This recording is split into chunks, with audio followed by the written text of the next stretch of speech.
What's up, guys? What's going on? I'm Paul. This is Pauline Theology. We are on Jonah, chapter 4, verse 5 through 9. Chapter 4, we saw the Jonah mad. You know what I'm saying? Jonah mad over the non-destruction of the city, and because God is so gracious and so merciful. Isn't that a weird thing to be mad about? That is just not normal, right? Anyway, actually, I say it's not normal, but it probably is more normal than we want it to be. That we don't want others to have um, the grace of God because we don't think they deserve it. And then now Jonah is about to do something else. Or actually, I'm sorry. First, God asked him a question. He says, "To do you good, why should you be mad? Should you be mad at this?" And then we got Jonah's response, which is 5 through 9. And if you haven't read it, go check it out. Come back. We'll ask the 4 questions. If you have, we're about to do it right now. So, what is the scripture saying? Well, it said that after God asked him the question, Jonah didn't get no answer. He just left. He left the city, sat down, and waited to see it burn. He's like, man, I guess not really burn because he knew it wasn't going to burn. That's why he was mad. But he said he waited to see what was going to happen to the city. And while he was there, it said he built like a little booth to give him some shade because it is so hot where he is, man. I heard that the temperatures could get up to like 110 degrees or something like that, man. And so he sat up under the shade. Well, it said that the Lord appointed. We got that word again, appointed or ordained, just like he did the fish in chapter 2. It says that the Lord appointed or ordained like a bush or a tree or like a little something to give Jonah shade. And it said that he covered his head and it saved him from his distress or his evil. It saved him from his evil, man. I don't think that that's that in the Hebrew it says that he actually delivered him from his evil or saved him from his evil. And so I think that this is not on accident that the writer of the of Jonah wrote it this way. It's like this tree sprouted up and delivered him from evil, delivered him from his distress. But anyway, it says that yeah, it helped him out, and because of that, Jonah was just super happy, man. It says that he rejoiced with a great rejoicing, and then it says that the Lord appointed a worm, a caterpillar or something, you know what I'm saying, some kind of crawling creature, and that it came up in the dawn of the next day, and it started to eat on the bush, man, and it said that the bush died, it withered. And then it says that, and when the sun rose, that the Lord appointed something else. So in the morning, the caterpillar ate the tree and it withered. And then the Lord appointed something else as the sun rose. It said an east scorching wind came. Now, I've heard of these. One of my professors was talking about this when we was going through Amos. And then I actually read this in a book as I was studying this as well, is that they say these winds come in the desert, man, that raise the temperature up like 10 or 15 degrees. It's just so hot and dry and full of sand. And it says that God appointed one of these to come over Jonah, man, and that it was a scorcher, man, and it caused him to be faint. He was tired, he was hot, he was delirious, probably out there in the desert waiting to see what was going to happen to the city. And then he says that, man, he's like, Lord, please take my life. It is better for me to die than to live because of the stress or the heat that was upon him. And then the Lord asks a question again. He says, Jonah, does it do you well to be angry at this bush?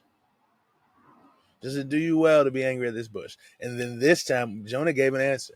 He says, yes, angry to death. He's like, man, I'm so angry, man, that I should die. That's what he thinks about that bush. So what is this I'm talking about God in this? Well, first off, I think it's awesome because the Lord is a teacher. God is a teacher.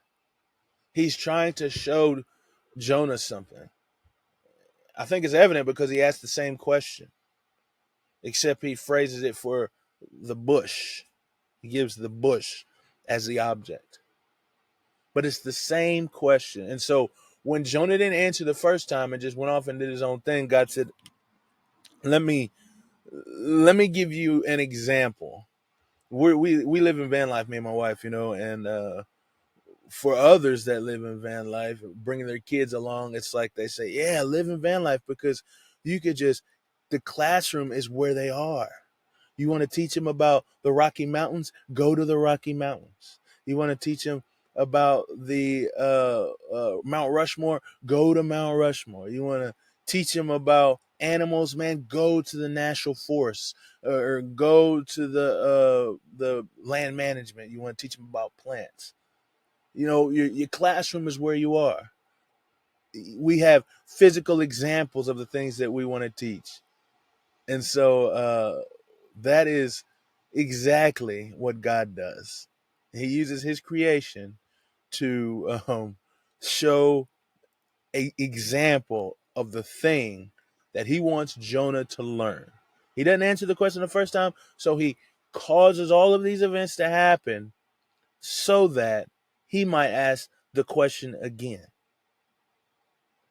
And Jonah gave a bad answer. But yes, God is a teacher. He is a wonderful, masterful teacher. But also he's sovereign, man. Look, he appointed again. That's that word, ordained. He caused, he prepared. He did all of these things so that he could teach Jonah. God is sovereign over his creation. He's merciful. That east wind, that scorching, you know what I'm saying? Because Jonah built that house to be able to sit up under, a sukkah or a booth or a tent, in order for him. It's like just a feeble tent too, in order for him to stay out of the shade. But rest assured, it's hot, and that stuff probably withered. And so God created something for him to be able to have shade, and he was happy about it. That's why he was happy, is because his booth wasn't cutting it. So God was gracious. He was gracious. He didn't have to do that. He was merciful. So God is sovereign, merciful, and he's just the teacher, the great teacher. What's to say about man is that we have misplaced compassion. Dang, man, he was so happy. He was so happy about that tree. And then he was so angry that it withered away. I mean, I understand, though, man. That's why I say this is about man. This isn't about Jonah. This is about us as humanity. Man, I know if I was out there in that heat, a tree came up and it was covering me from shade and I felt good under it, and then all of a sudden it was gone, I would be hot too. Both senses, no pun intended. I would be hot too, man. I would be mad. So I understand that we feel like, yeah, that even though we didn't, we that we don't deserve something, that we want it, we can feel entitled. Yes, I understand that. Absolutely, man. But what can we apply to this? How can we learn from this situation to do in our lives today? Well, it's like, where do our compassions lie? And is it self-motivated? Is the reason that that's what we got to check out. That's what we got to ask ourselves. Why are we mad? And is it good that we're mad? Is the reason that we're mad actually valid? Is there validity to the reason that we're angry? And is it just because of our own self motivation, our own preservation? I think those are important things to ask. And then, if God's teaching us a lesson, man, let's listen. Let's listen. I appreciate you guys for listening. And we've only got a couple more episodes. We're going to do the last couple verses, and then we'll do a recap. So I'll see you guys in the next episode.